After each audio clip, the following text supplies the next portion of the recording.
pag boy na, graduate na. Opo. Ayan. Ito yung inunan sa baba, ano?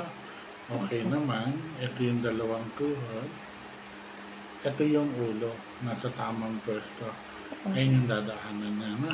Malayo Opo. pa. Sa palit, ito yung hita. Ayan. Yun, hawak-hawak ni baby yung, ito nakluban. Nagwawala siya. Ayun. Ayun, ayun yung lawet, pinitawan niya, ano? Lalaki, ha? Opo. Congrats, ma'am. Ayan yung itlog na. Ayun yung lawet, ayan. Okay. Ilan taon na bunso, ma'am? Magpo-4 po. Ayan, ayun. Likot na. Ang galaw niya, no? Excited din, no?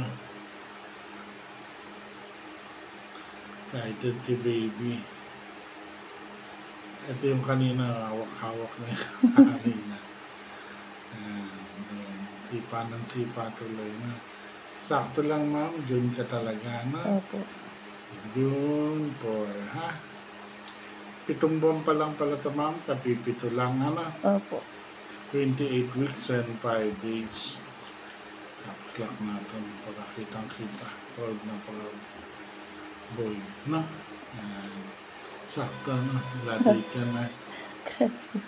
Yan. 28 weeks and 5 days.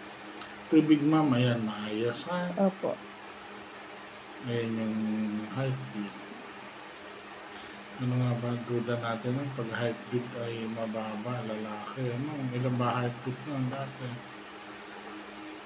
Natandaan mo pa yung una natin. Yung 134 po yun. Mababa lang, ano? 159 ngayon, okay naman, ha? Opo. 159 beats per minute. Sa laki po. Mga iba pag lalaki, ha? Mabilis lumaki pag lalaki. Ito yung ulo.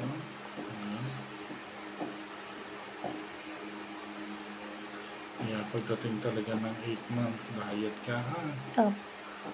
Pag lalaki, hindi ka pa nanganak ng lalaki. Ngayon pa lang. Ilang kilo yung mga babae mo? 3 kilos lang. At 3? 3 kilos. Malaki din mo. Yan. 28.5 din. Yung ulo, no?